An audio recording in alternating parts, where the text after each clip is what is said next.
আমাদের এক ভাই বুড়ো খেতে পানি দিতে গিয়ে কারেন্টের শর্ট খেয়ে মারা যায়।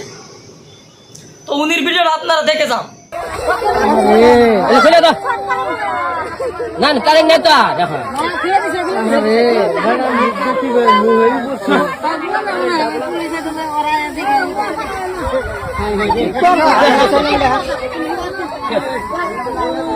হাতটা তৈরি গেছে বাবা খারাপ হলে তো বাবা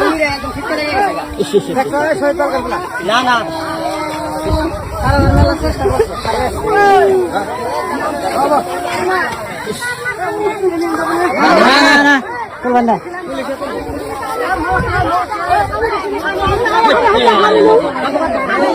তো গাইস এই ভিডিওটা প্রচুর শেয়ার করতে হবে। আমার যতগুলো কৃষি ভাইয়েরা আছে তাদেরকে অনুরোধ করে বলছি যে আপনারা যদি এই কাজটা করেন, যাতে পুরো এতে মোটর দিয়ে পানি দিন। আরও কারেন্টের সহায়তা আছে, তাদেরকে বলছি যে যদি কারেন্টের তারগুলো লাগাতে চান প্রচুর সতর্ক হয়ে তার বাদে লাগাবেন কারেন্টের তারগুলো। আর আমার যে ভাইটা মারা গেছে উনির জন্য করে দোয়া দিবেন যাতে উনি ভালো থাকে। আল্লাহ হাফিজ ভাই। এই ভিডিওটা প্রচুর শেয়ার করতে দিবেন। আবারও দেখা করছি নেক্সট ভিডিওতে।